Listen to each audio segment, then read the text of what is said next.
En las Sagradas Escrituras encontramos la figura de la mujer con el pecado. Encontramos a Tamar. Tamar, la nuera de Judá, que se hizo pasar por prostituta para poder dar descendencia a su marido. La Biblia nos menciona también a Rahab, de que era una ramera. La Biblia nos menciona a Betsabé, mujer de Urías, con la cual David pecó. La Biblia nos menciona a una joven María, la cual iba a ser acusada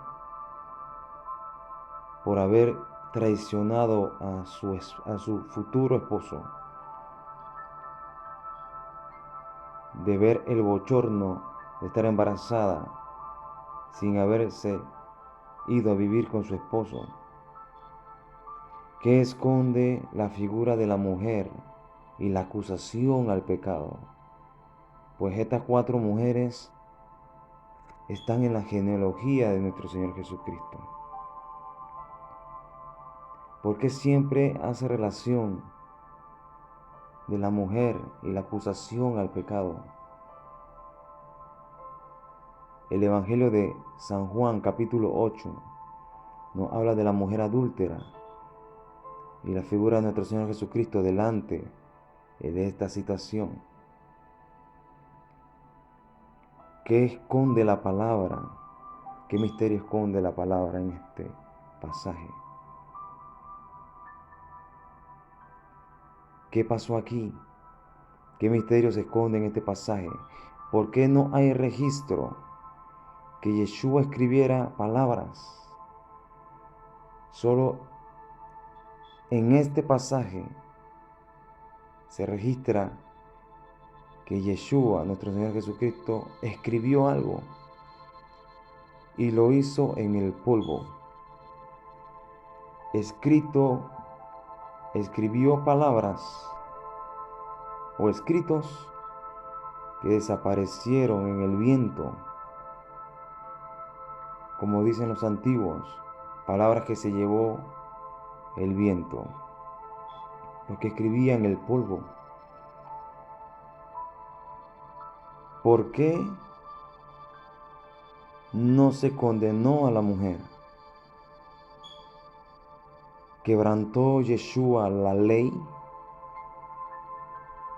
¿Acaso nuestro Señor Jesucristo, Yeshua, tuvo preferencia con la adúltera? ¿Tuvo acepción de personas Jesús? Veámoslo en este estudio de la mujer adúltera. Primero, entendamos algo. Yeshua no quebrantó la ley. Para poder ser el Mesías, tenía que cumplir toda la ley. ¿Tuvo preferencia con la adúltera? ¿Tuvo acepción de personas Jesús con la adúltera? Santiago capítulo 2, versículo del 9 al 11 dice: pero si hacéis acepción de personas, cometéis pecado y quedáis convictos por la ley como transgresores, porque cualquiera que guardare toda la ley, pero ofendiere en un punto, se hace culpable de todos. Porque el que dijo, no cometerás adulterio, también ha dicho, no matarás. Ahora bien, si no cometéis adulterio, pero matas, ya te has hecho transgresor de la ley. Si, aquí dice el texto claro, si hace excepción de personas, transgresor de la ley vienes a ser. Y es claro que nuestro Señor Jesucristo cumplió la ley. ¿Tuvo acepción con la adúltera? De ninguna manera. Hay que ver qué fue lo que ocurrió. Mateo capítulo 5, versículos 17 al 19, dice el Señor Jesucristo diciendo: no pensé que he venido para abolir la ley o los profetas. No he venido para abrogar la ley, sino para cumplirla. Porque de cierto os digo que hasta que pasen el cielo y la tierra, ninguna jota ni una tilde pasará de la ley, hasta que todo se haya cumplido. Para que Yeshua sea el Mesías, tenía que cumplir la ley sin tachar nada en ella. No podía ser un profeta si él no cumplía la palabra. Él vino a cumplir la ley. Deuteronomio 13, capítulo 13, del versículo 1 al 5, dice de la manera siguiente. Miren lo que dice Deuteronomio capítulo 13, del versículo 1 al 5.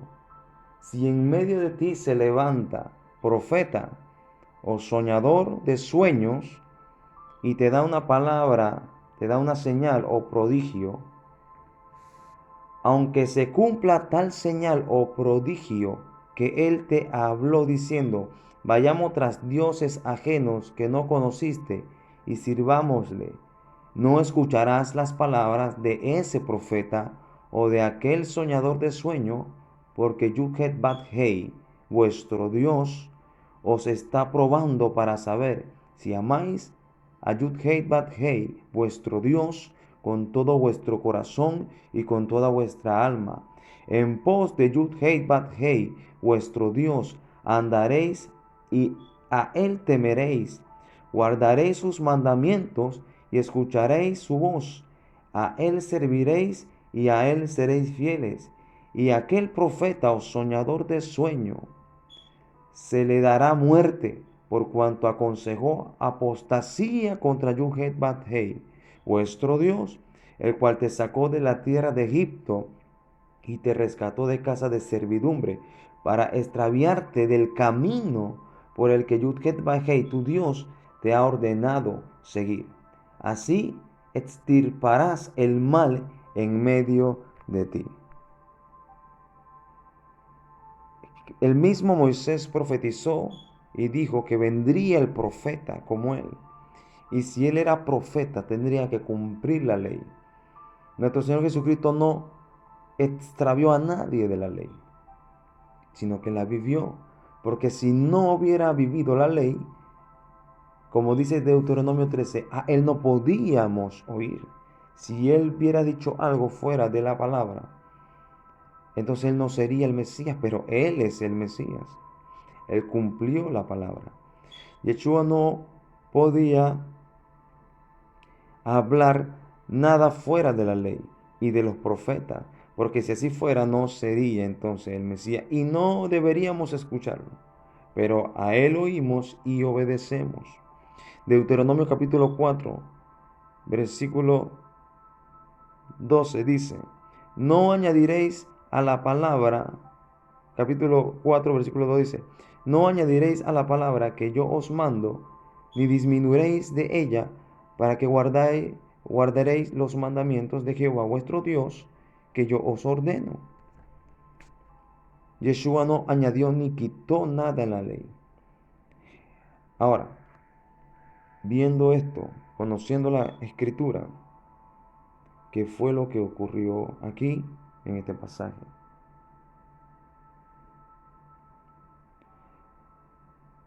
La mujer fue hallada en adulterio. ¿Pasó por alto el adulterio nuestro Señor? ¿No es quebrantar la ley también? El adulterio está en el top 10 de los mandamientos. Claramente dice: no adulterarás.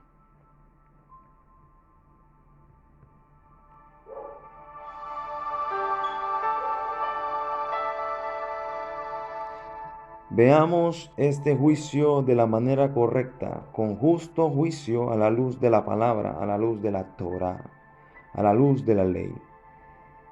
Veamos este juicio de manera justa, escudriñando la palabra para entenderlo. Primero de la manera literal de lo que ocurrió y luego de la manera simbólica, profética y oculta en los secretos que oculta la palabra. El estudio de el Evangelio de San Juan capítulo 8, la mujer adúltera.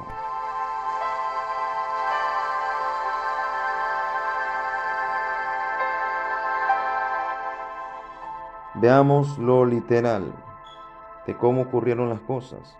Leamos.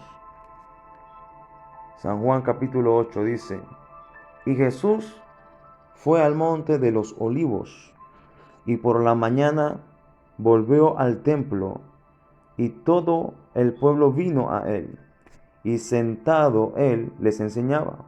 Entonces los escribas y los fariseos le trajeron una mujer sorprendida en adulterio, y poniéndola en medio le dijeron, Maestro, esta mujer ha sido sorprendida en el acto mismo del adulterio.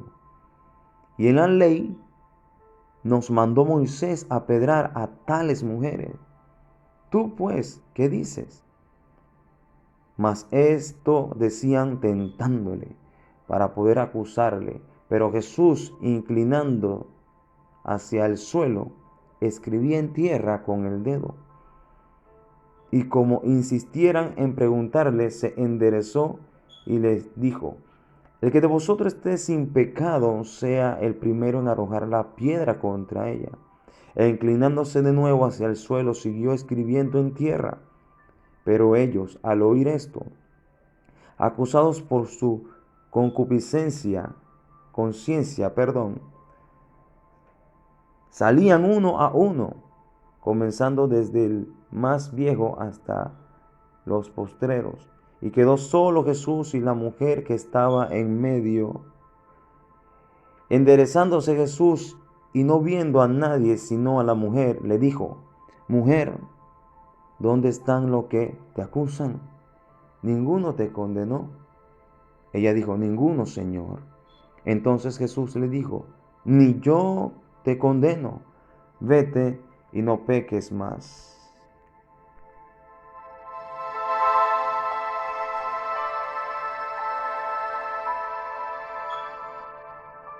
Veamos el aspecto literal de lo que ocurrió aquí. Sabemos que Yeshua no incumplió la ley en nada en este pasaje. Entonces, ¿por qué no la apedreó? Nuestro Señor Yeshua no la apedreó porque Él sí guardaba la ley. ¿Cómo es esto? Él sí guardaba la ley. Pues en Levítico 20, versículo 10 dice, si un hombre cometiere adulterio con la mujer de su prójimo, el adúltero y la adúltera indefectiblemente serán muertos. La pregunta es, ¿dónde está el hombre con el cual fue hallada la mujer en pecado? No estaba el hombre. Si esta mujer fue hallada en pecado, es porque fue hallada con el hombre. ¿Dónde está el hombre? Allí se incumple la ley por parte de los acusadores. De salida, Yeshua no participaría en esto porque incumpliría la ley. Deuteronomio 17, versículo 6 es claro en esto.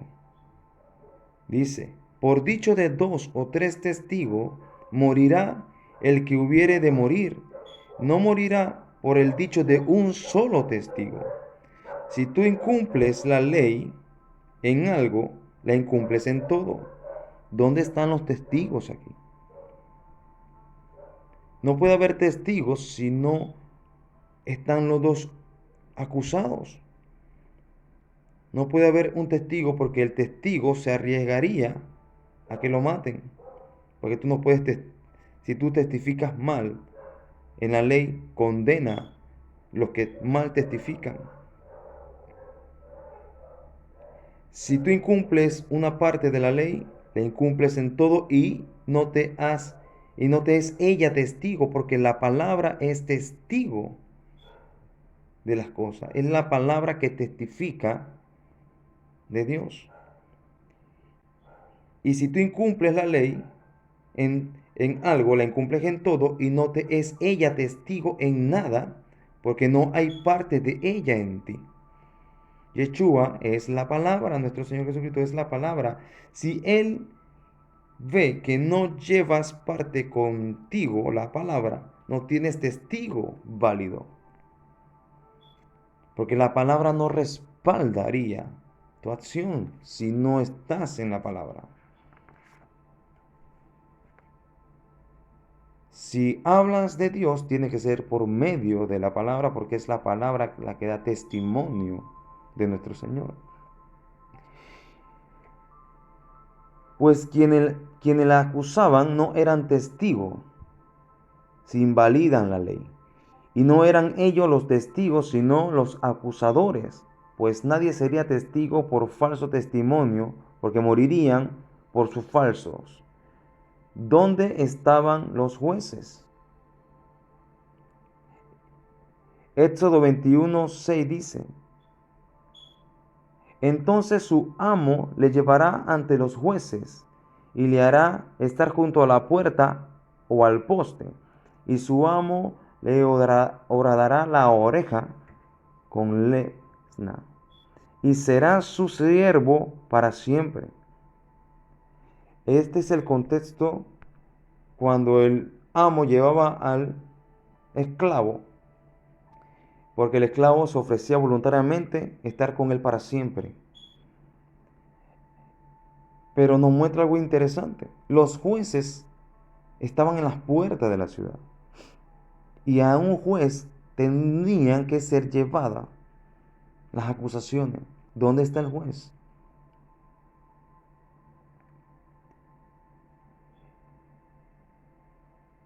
Mire lo interesante de esto. Ellos se ubicaban en las puertas de la ciudad, pero Yeshua no estaba en la puerta de la ciudad y Yeshua no era un juez. Yeshua era un rabino, un maestro de la ley. A él no era quien tenían que llevarle a la adúltera, tenía que ser a un juez. Juzgaban los sacerdotes. Los sacerdotes eran los que juzgaban allí, eran los jueces. Allí están haciendo mal también los que acusan a esta mujer. Éxodo capítulo 23 dice: no admitirás falso rumor, no te concertarás con el impío para ser testigo falso. Nuestro Señor Jesucristo no iba a ser testigo falso, no iba a participar en algo que incumplía la ley. Deuteronomio 19, versículo 15, dice: no se tomará en cuenta a un solo testigo contra ninguno en cualquier delito ni en cualquiera pecado, en relación con cualquiera ofensa cometida. Solo por el testimonio de 2 o 3 testigos se mantendrán la acusación. En el lenguaje bíblico, si un versículo respalda a otro, este le es testigo. Y si un tercero lo afirma, entonces esto es veraz. ¿Qué testimonio había en los acusadores? Si incumplían la ley, son transgresores de ella. No hay testigo en ellos, porque quien da testimonio de Dios es su palabra. No pueden no pueden jugar con justo juicio. Están juzgando sin justo juicio. Si no tienes la palabra, tu juicio no es justo. Si tienes la palabra, tu juicio es justo. Ellos buscaban tentar al Señor. Ellos no buscaban la voluntad del Padre. Ellos no buscaban la voluntad de Dios. Ellos buscaban tentar al Señor. Versículo 6 dice, mas esto decían tentándole para poder acusarle. Pero Jesús, inclinándose hacia el suelo, escribía en tierra con el dedo. Ahora viene una pregunta. ¿Qué es esto que escribía nuestro Señor? ¿Cómo resolvemos esto? Mm, Hay varias interpretaciones en esto. Algunos dicen que él escribía los mandamientos. Esto no lo dice la Escritura. Esta es una interpretación la cual realmente yo no estaría de acuerdo, porque lo que tú escribes en la tierra se borra y los mandamientos permanecen para siempre. Entonces, veamos según lo que está escrito para comprender qué es lo que escribía nuestro Señor Jesucristo. Porque todo lo que hacía nuestro Señor Jesucristo era profético. Porque todo lo que vivió Jesús era para cumplir la palabra. En la palabra te revela qué es lo que escribió Jesús. Entonces, ¿cómo resolvemos esto? Para comprender mejor esto, iremos al contexto del capítulo 7.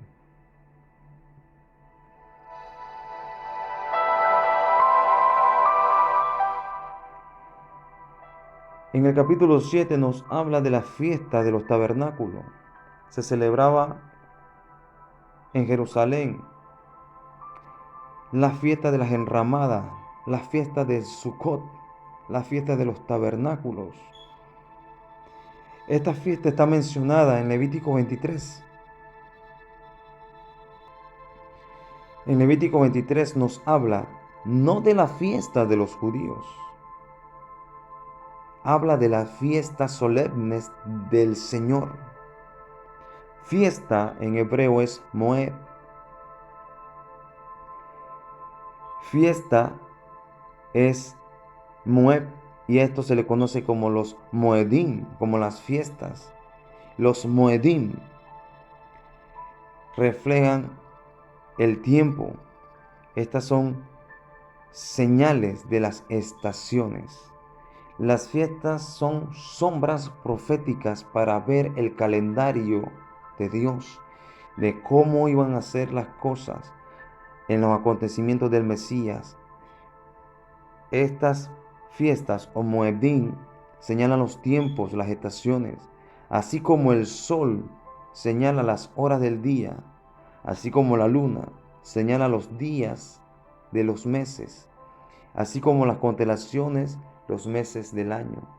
Así los Moedim son las sombras proféticas, el calendario profético de Dios para el cumplimiento de las cosas. Y los tabernáculos señalaban el nacimiento del Señor, porque Él habitó, así como dice en el capítulo 1 de Juan, Él tabernaculizó con nosotros. Él vivió entre los hombres, Él se hizo hombre y habitó en el hombre.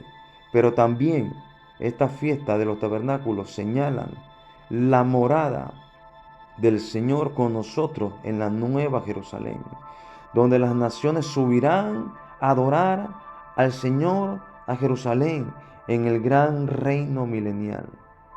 Las fiestas del tabernáculo duraban 8 días y el último y gran día, el octavo, se realizaba lo que se conoce como el Nisuk Hamayim.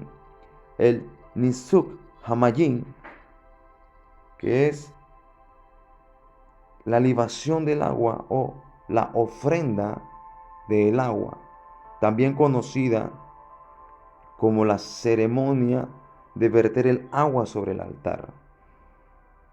Esto es según la tradición.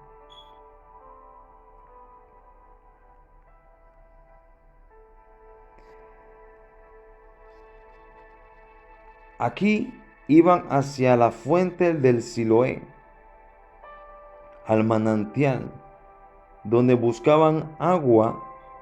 El gran sacerdote llenaba una vasija de oro, la llenaba de agua, y luego ascendían de nuevo al templo y derramaba esta agua sobre el altar, en una esquina del altar. Ellos decían que esta agua era agua viva, porque en el estanque del Siloé el agua fluía. Y este rito o esta ceremonia lo hacían por la lluvia de la cosecha. La pregunta que debemos hacernos es, ¿qué representa el agua en las Escrituras? Vayamos a Isaías.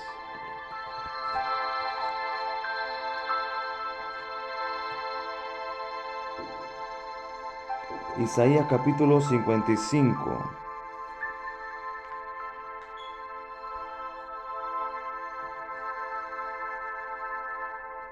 Isaías 55, versículo 10 dice: como la lluvia y la nieve desciende de los cielos y no vuelve allá, sino que riega la tierra y la hace germinar y producir, y da semilla al que siembra y pan al que come.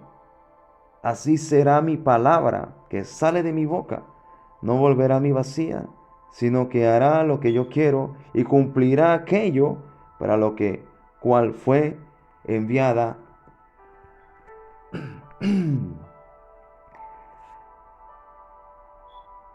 La palabra de Dios es representada por el agua. En las Escrituras representa la palabra, el agua representa la palabra. Ezequiel 36.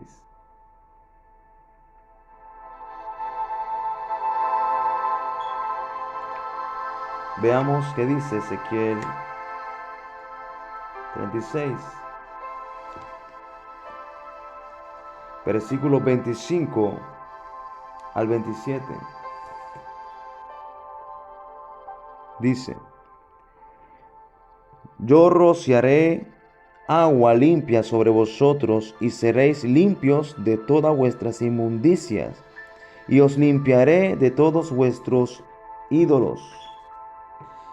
Os daré un corazón nuevo y pondré un espíritu nuevo dentro de vosotros, y quitaré de vuestra carne el corazón de piedra, y os daré un corazón de carne, y pondré dentro de vosotros mi espíritu, y haré que andéis en mis estatutos, y guardéis mis preceptos, y lo pongáis por obra. ¿Qué está hablando aquí? Este es lo que Jeremías profetizó del nuevo pacto, de que él pondría su ley en los corazones, y haré pacto con la casa de Israel y con la casa de Judá, y pondré mi ley en vuestros corazones. Ese es el nuevo pacto, de que él pondría su palabra en nosotros, que ya no estaría en las tablas de piedra, sino en nuestro corazón. Y el corazón de piedra pecaminoso del hombre sería transformado y purificado por la palabra. Leamos qué dice Amós, capítulo 8, versículo 11.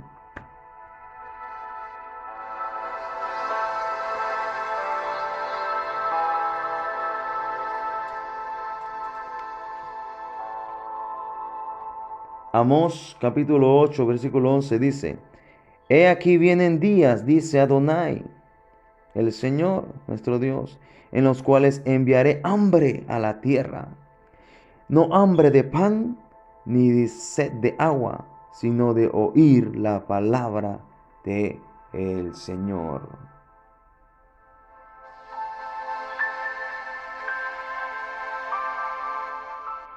Somos purificados por la palabra. Jesús los observa a ellos.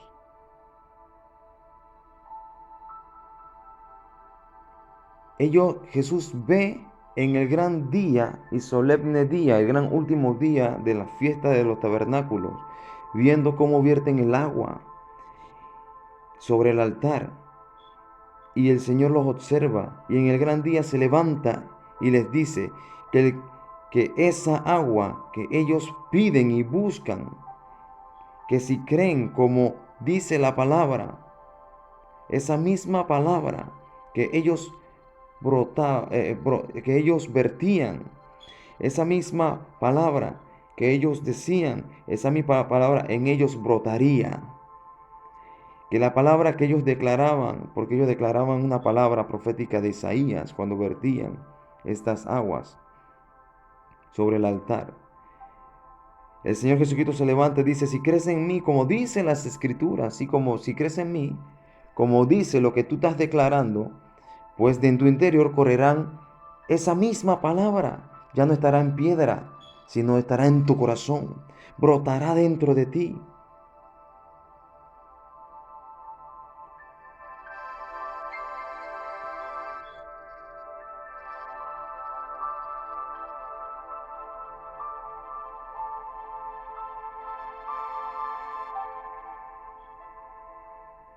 Que no menospreciaran el agua, que no menospreciaran su palabra, la que le fue dada a Moisés, esa misma agua que muchos ignoran. Eso le declaró el Señor Jesucristo a ellos en el gran y último día de la fiesta de los tabernáculos, de que creían, que si creían en Él, como dice la Escritura, esa Escritura viviría en ellos. Esa misma palabra, esa misma agua que muchos ignoran. La pregunta es, ¿qué escribió entonces nuestro Señor Yeshua en la tierra?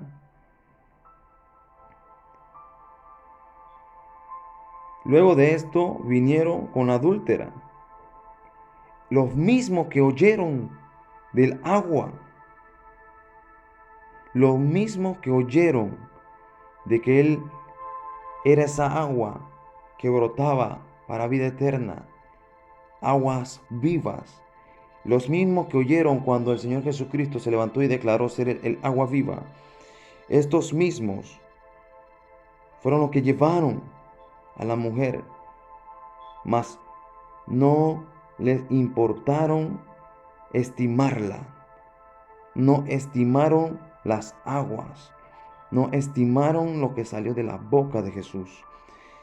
Y rechazaron, ellos oyeron del agua, mas rechazaron la ley, rechazaron las aguas para seguir sus deseos, sus tentaciones y utilizar esas mismas aguas y manipularlas a su antojo con tal de satisfacer sus deseos, porque usaron la ley para su propio beneficio, la mal usaron, la transgiversaron. Yeshua vino para cumplir la Torá, para cumplir toda la profecía. Esto que hizo Jesús era profético. ¿Qué escribió Jesús después de ver y escuchar todo el contexto donde se encuentra este pasaje? Jeremías nos da la respuesta. Jeremías profetizó lo que ocurrió en este pasaje, porque Cristo vino a cumplir la ley. Jeremías 17, Jeremías capítulo 17, versículo 13, está la profecía de esto. Dice, oh Jehová, esperanza de Israel, todos los que te dejan serán avergonzados, y los que se apartan de mí serán escritos en el polvo, porque dejaron a Jehová manantial de aguas vivas.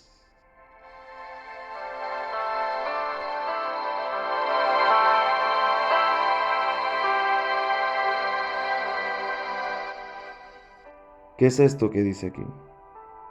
Oh Jehová, esperanza de Israel.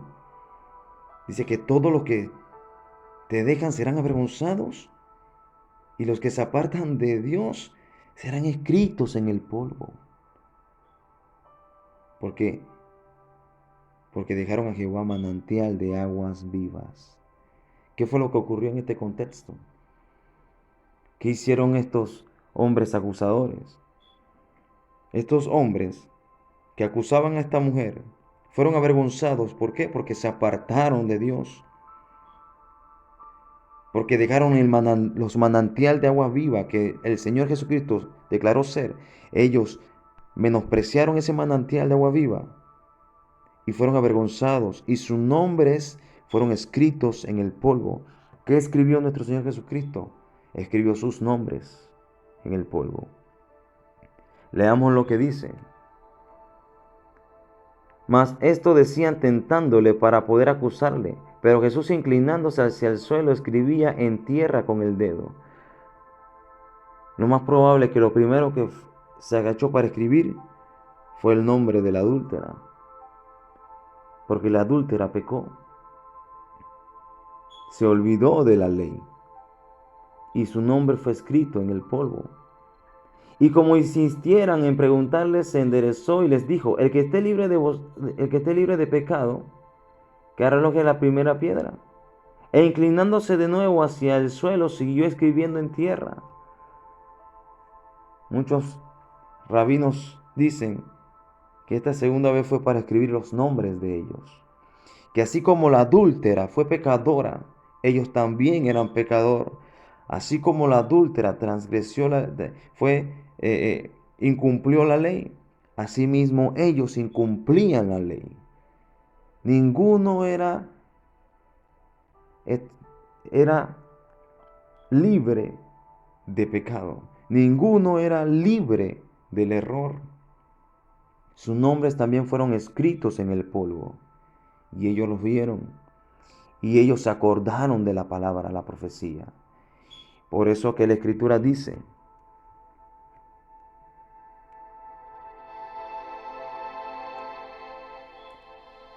pero ellos, al oír esto, acusados por su conciencia, salían uno a uno, comenzando desde los más viejos hasta los postreros, y quedó solo Jesús y la mujer que estaba en medio.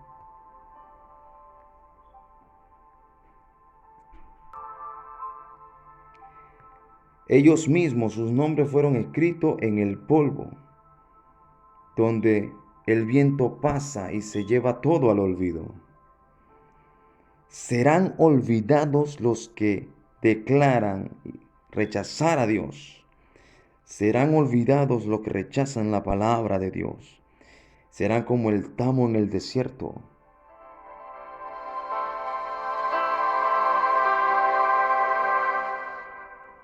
Salmos 1:4 dice: no así los malos, que son como el tamo arrebatado por el viento. No así los malos, que son como la paja que es arrebatada por el viento. Así serán los impíos, que no se levantarán en la congregación de los santos, de los justos. ¿Qué escribió nuestro Señor Jesucristo? Según la cultura y lo relatado por los sabios, dice que cuando venían los acusados, la mujer y el hombre en adulterio, dice que el sacerdote de afuera del templo escribía en tierra los nombres de los acusados. Escribía el nombre de la mujer y el nombre del hombre, el nombre del hombre. Ese era lo que escribían en tierra, para dar a entender de que así como se apartaron de Dios por su pecado, sus nombres se irían al olvido.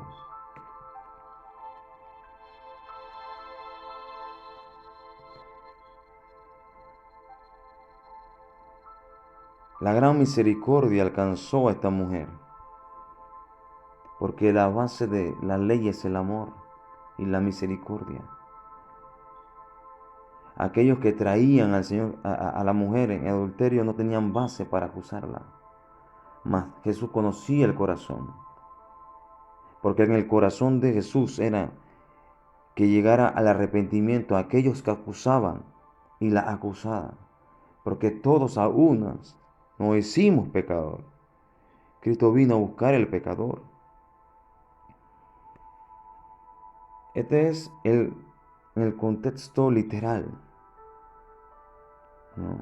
Que estaban en las fiestas del Sukkot, y él declaró ser el agua viva, y estos rechazaron el agua viva.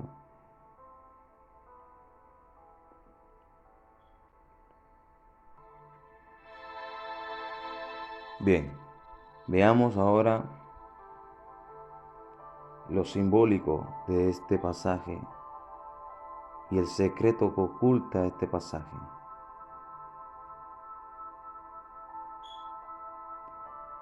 En el capítulo 7, versículo 45 en adelante, nos habla de que había un mandato de arrestar a Yeshua por medio de los alguaciles enviados por los principales sacerdotes y los fariseos. Había un mandato de arrestar a Yeshua, pero no era en esta fiesta que tenía que llevarse su arresto. ¿Por qué? Porque las sombras proféticas no apuntaban a la fiesta de Sukkot o a la fiesta de los tabernáculos como representación del sacrificio, pues la fiesta de Sukkot representa la cosecha final, como lo mencioné antes, la redención final. El sacrificio tenía que ser en la Pascua. El arresto de nuestro Señor Jesucristo tenía que ser en la Pascua, pues tenía que ser el Cordero Pascual, el Cordero Sacrificial, así como apuntan las sombras proféticas, así como ocurrió en Egipto. En el versículo 48 del capítulo 7, ¿en qué se basaban los líderes para aceptar las creencias? Miren lo que dice. ¿Acaso ha creído en alguno de los gobernantes o de los fariseos? Si no eran aprobados por estos grandes líderes, su creencia no era veraz. Y decía, y sigue diciendo, mas esta gente que no sabe la ley, maldita es, dicen ellos.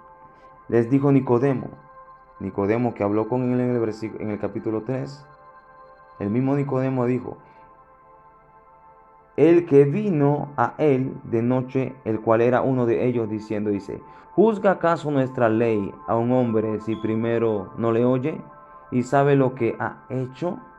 Respondieron y le dijeron, ¿eres tú también Galileo? Escudriñas y ve que en Galilea nunca se ha levantado profeta. Mire la jactancia, mire esta jactancia. Dice, ¿eres Galileo? Eso es una burla. Ellos dicen, pues de Galileo no sale ningún profeta. Esto lo dicen porque los galileos conocían menos la ley. Pero miren la jactancia de estos hombres. Ellos también están equivocados porque de Galilea sí se levantó profeta. Esta es una mentira de ellos. Es una jactancia sin saber. Porque el profeta Jonás era de Galilea. Y Nahum era de Galilea. Por eso que en Galilea está Kafar Nahum, que significa la villa de Nahum. En base a la tradición de los judíos fue donde vivió el profeta Nahum. Entonces, los escribas, que son los encargados de copiar la ley, la Torá, estos fueron los que se acercaron y junto con los fariseos trajeron a la mujer. Esta mujer fue sorprendida en adulterio. Esta mujer que fue sorprendida en adulterio representa a alguien. ¿A quién representa esta mujer? Porque vino sola. Todos los acontecimientos del Nuevo Testamento están concentrados con el misterio de la redención por el Mesías que sufre, por el Mesías Ben Yosef. Todo está relacionado con lo que hablan los profetas. ¿Qué profeta está relacionado con una mujer adúltera? el profeta Oseas.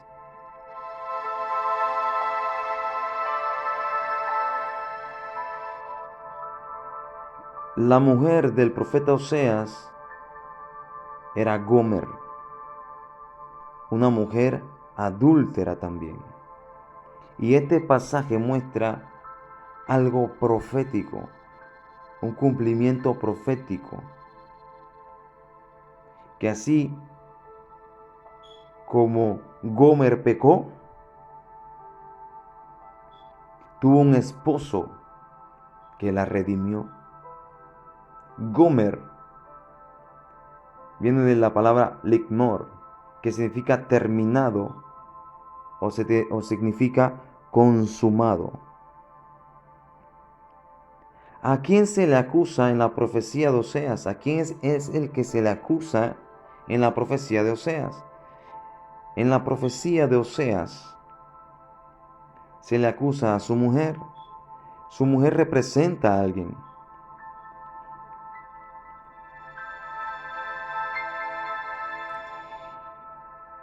Que ella tiene que ser juzgada por su pecado. Que ella tiene que ser juzgada por su error, por ir en contra de la ley,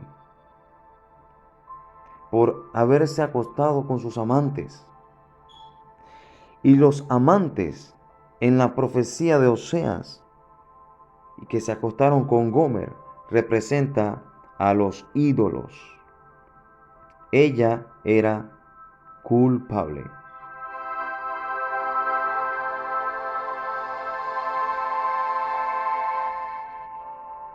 ¿Quién es el que suple a Gomer en la profecía de Oseas? Si leen bien, es Dios que le suple a Gomer. Dios es la que le suple a Gomer. Y Gomer, todo lo que Dios le suple a Gomer, Gomer se los ofrece a sus amantes, Gomer se lo ofrece a sus ídolos. Y muchas veces hacemos lo mismo nosotros. Dios nos suple en todo.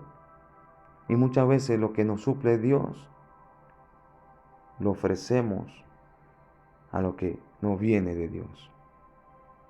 Y los ídolos representan a los dioses de las naciones, al sistema de las naciones, al sistema de este mundo, a los afanes, a la vanagloria, a los deseos pecaminosos. Aún entre los creyentes existen dioses, ídolos, y no lo ven porque es una manera imperceptible a veces de idolatría.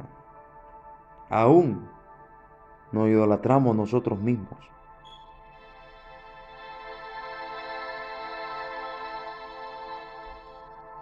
¿Qué apunta la sombra profética en este pasaje?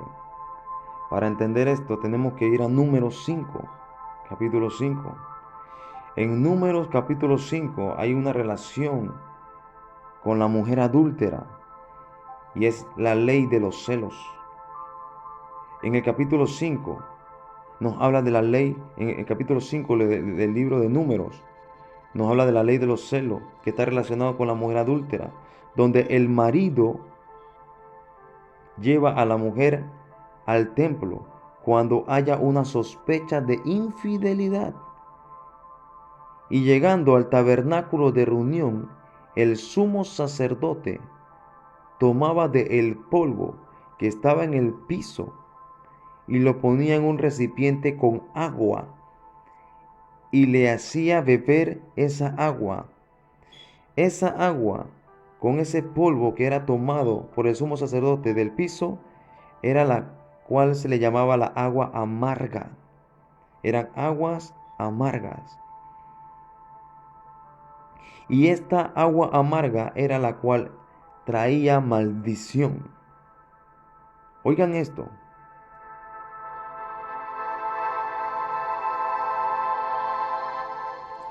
Si la mujer era culpable, porque recuerden algo, ella era traída por sospecha del marido. Y si ella era culpable, al tomar esta agua, Si ella era culpable y ella bebía de esa agua, el vientre se le hinchaba y estallaba y moría. Ahora, si la mujer era inocente, entonces esa agua que ella bebía se convertía en agua de vida.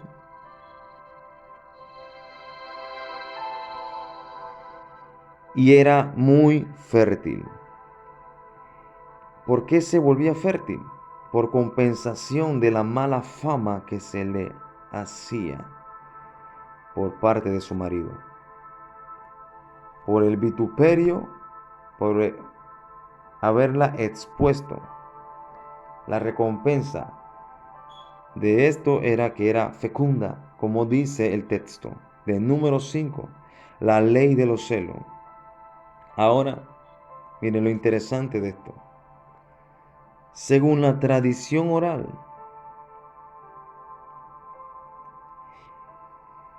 que lo que se ponía en el vaso con esa agua era un pergamino con el nombre de Dios.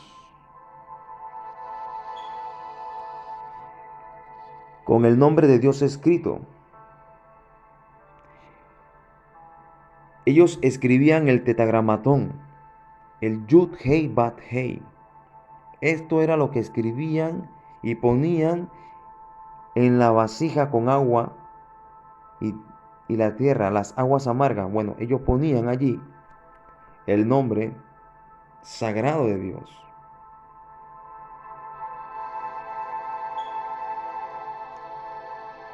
¿Y qué ocurría? Y que al meterse en aquella agua se metía con una tinta especial. Y al meterse en aquella agua, la tinta se diluía con el agua y el nombre de Dios se borraba. Y entonces la mujer se bebía el nombre de Dios. Esto era según la tradición oral. Recordemos esto, este es según la tradición oral. Y que cuando la mujer tomaba de esta agua, se bebía el nombre de Dios. Y si era infiel, lo sagrado entraba en lo infiel, porque el nombre de Dios era sagrado. Y por haber entrado lo sagrado a lo infiel, le provocaba la muerte.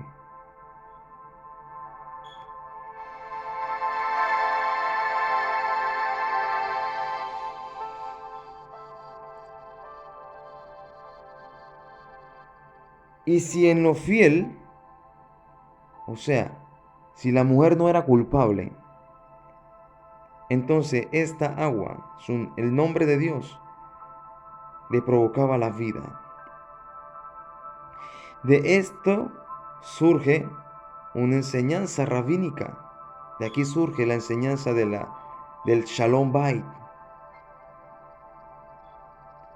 Que Dios está tan interesado en reconciliar, en la reconciliación de los esposos y la paz del hogar, que Él entregaría todo.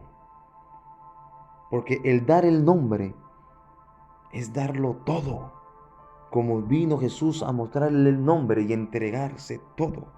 Pues Dios está dispuesto a entregarlo todo por la reconciliación y la paz del hogar. Él estaría dispuesto a entregarlo todo con tal que se reconcilie una pareja.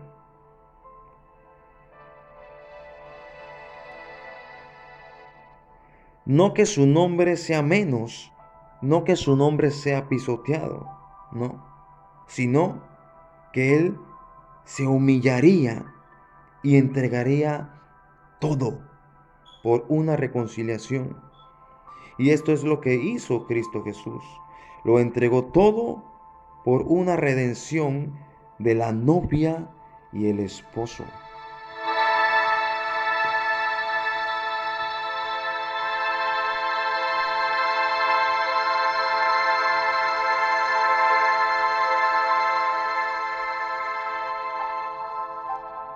En este pasaje está el misterio del Mesías en la Torá. que Yeshua representa al esposo celoso.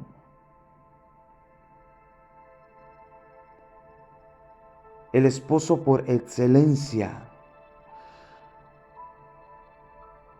Que Él es quien representa a Dios ante su pueblo adúltero. A este pueblo que es su novia, este pueblo que es Israel. Él es el esposo celoso que va por su esposa, así como hizo Oseas, el profeta Oseas. ¿Quién se casa con la mujer adúltera? Es Oseas. Oseas es enviado a buscar una adúltera para redimirla, para comprarla, para hacerla su esposa, para limpiarla. Asimismo es Jesús, porque Jesús, Oseas es un tipo de Cristo, es un tipo de Jesús. Oseas es, el nombre de Oseas es Oshía, y es la misma raíz del nombre de Yeshua. Yeshua significa Salvador. Es el mismo nombre, solo que Yeshua lleva parte con el tetragramatón, porque lleva la letra Yud. Pero es el mismo significado. Cuando la gente decía Hosana en las alturas, decía Hosana, ellos decían Hoshea, Hoshana, Hoshea, o sea, sálvanos. Dios como esposo celoso se manifiesta en Yeshua, en nuestro Señor Jesucristo. Y Yeshua es un tipo del profeta Oseas. ¿Y qué hizo el profeta Oseas ante las múltiples ¿Qué hizo el profeta Oseas ante los múltiples adulterios de su esposa Gomer? ¿La condenó? ¿La mandó a matar? Él podía hacerlo. La ley lo respaldaba. Él tenía la ley que lo decía. Pero no hizo eso. La perdonó para mostrar lo que Dios haría a su pueblo adúltero, como dice las profecías de Osea.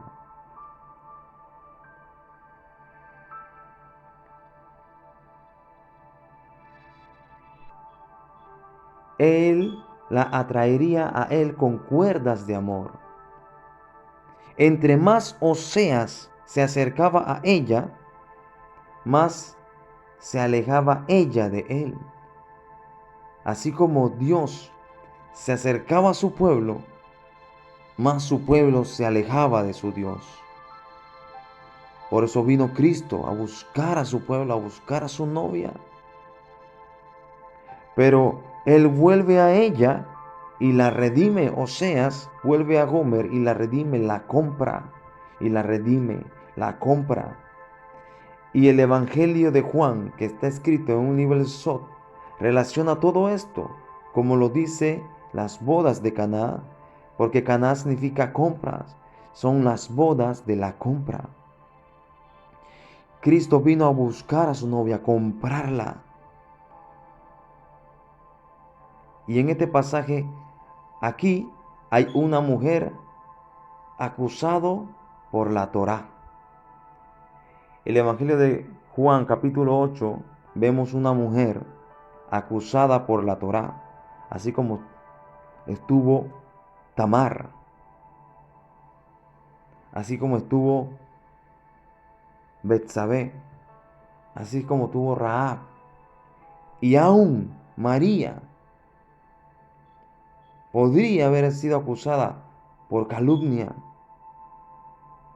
Todo relaciona a una mujer acusada por la Torá. Y aquí está una mujer acusada por la Torá y con sus acusadores.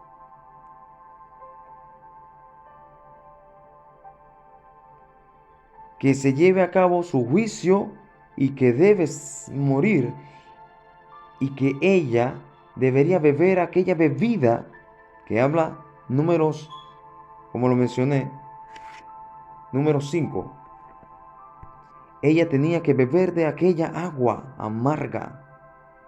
Pero miren lo que hace Yeshua. Miren lo que hace nuestro Señor Jesucristo aquí en este pasaje, ante la mujer adúltera. Hago una pregunta para ilustrar mejor esto.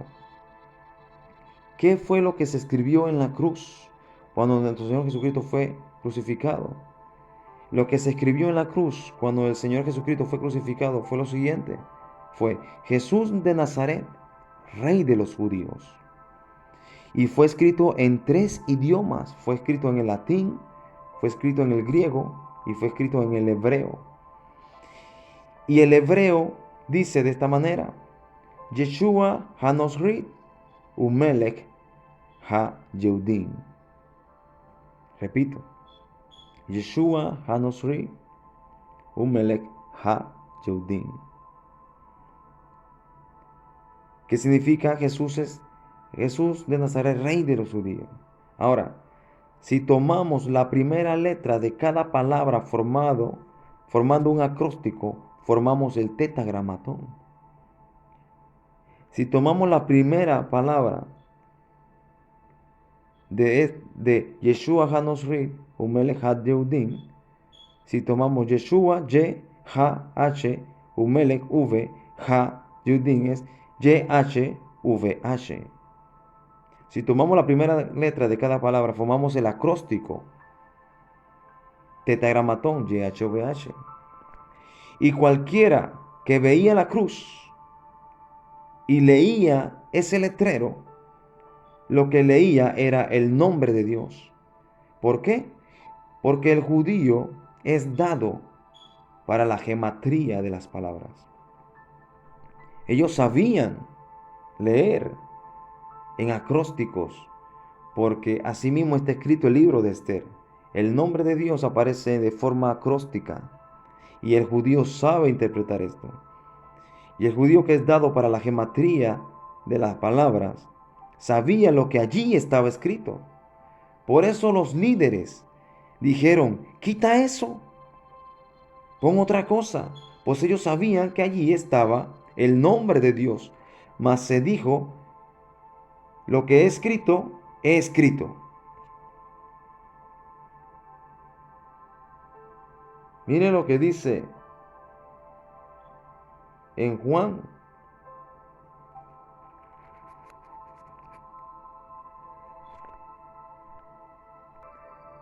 Juan 19, versículo 21, dijeron a Pilato los principales sacerdotes de los judíos: no escribas, rey de los judíos, sino que él dijo: yo soy rey de los judíos. Mas Pilato respondió: lo que he escrito, he escrito. Aún Pilato fue usado por Dios para que ellos vieran el nombre de Dios escrito, que después fue manipulado y fue cambiado eso por INRI, que bueno, el nombre de Dios fue escrito allí. Y ellos sabían que lo que estaba escrito allí era el nombre de Dios.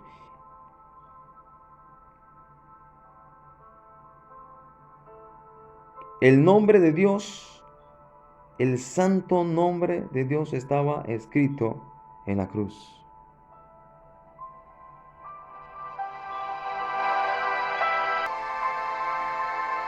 ¿Qué decía allí?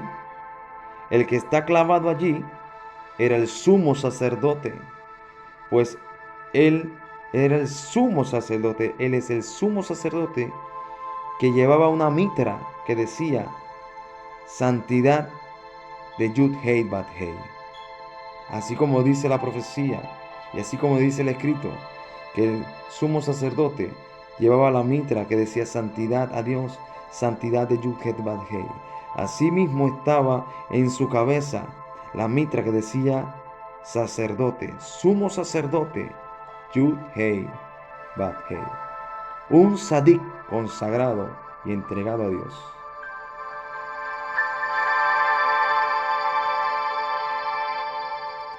El esposo celoso por Gomer, él estaba allí. el esposo celoso por su pueblo infiel. En lugar de que fuera la mujer que se bebiera esa bebida, esa agua amarga, como dice número 5, en vez de ser la mujer adúltera, porque la mujer adúltera era quien tenía que beber el agua amarga. Esa agua amarga que la mujer tenía que beber, esa agua amarga que ella tenía que beber y que le causara la muerte, ¿qué fue lo que hizo? Él, nuestro Señor Jesucristo, Yeshua, bebió esa agua. Él bebió de la copa del sufrimiento, pues justo antes de morir dijo, tengo sed. ¿Y qué le dieron? Le dieron a beber vinagre, le dieron a beber agua amarga y la bebe, representando que está tomando su castigo, representando que está tomando el lugar de la novia, representando que está tomando el lugar de la adúltera, representando que está tomando el castigo que tenía que caer sobre la mujer, cayó sobre el justo, cayó sobre su esposo. El juicio que nos narra Isaías 53, que él cargó los dolores. El castigo de nuestra paz fue sobre él. Y mire lo interesante. Antes de entregar el Espíritu, ¿qué dijo el Señor Jesucristo en la cruz?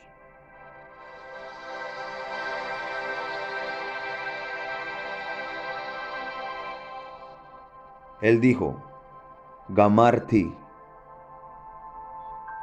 Gamarti significa terminado es, consumado es. Gamarti que tiene la misma raíz de Gomer. Gamarti que tiene el mismo significado de Gomer.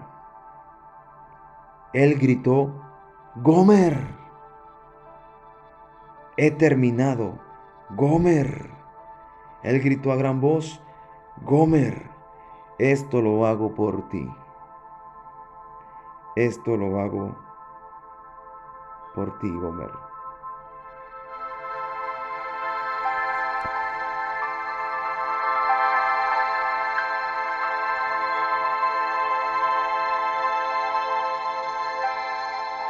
Leamos nuevamente. Dice en el versículo 4 del Evangelio de Juan, capítulo 8, versículo 4, le dijeron, Maestro, esta mujer ha sido sorprendida en el acto mismo de adulterio. Y en la ley nos mandó Moisés a apedrear a tales mujeres. Tú pues, ¿qué dices? Mas esto decía tentándole, para poder acusarle. Pero Jesús, inclinando hacia el suelo, escribía en tierra con el dedo. Y como insistieran en preguntarle, se enderezó y le dijo, el que de vosotros esté libre, sin pecado, sea el primero en arrojar la piedra contra ella. Y e inclinándose de nuevo hacia el suelo, siguió escribiendo en tierra. Pero ellos, al oír esto, acusados por su concupiscencia, salían uno a uno, comenzando desde los más viejos hasta los postreros, y quedó solo Jesús y la mujer que estaba en medio. Enderezándose Jesús, y no viendo a nadie más sino a la mujer, dijo, Mujer, ¿dónde están los que te acusaban? ¿Ninguno te condenó? Ella dijo, Ninguno, Señor.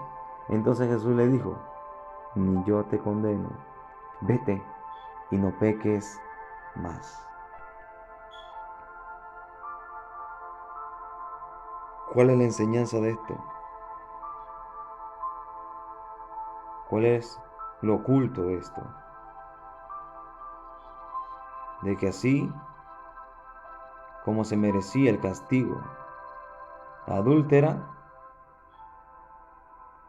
y así como fue perdonada, Así el Señor redimiría a su esposa. La pregunta es, ¿qué caracteriza a la esposa? La esposa es la que ya no peca más.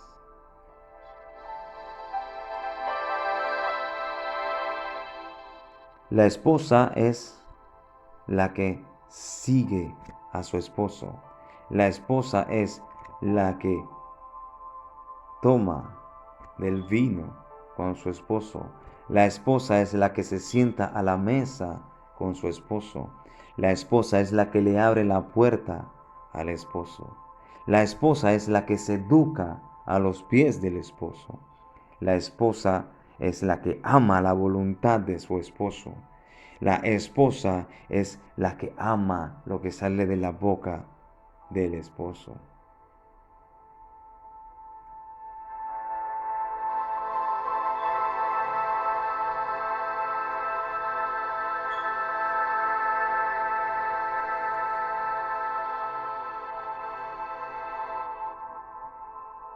Una y otra vez vemos el trasfondo de lo que representa la mujer en la escritura.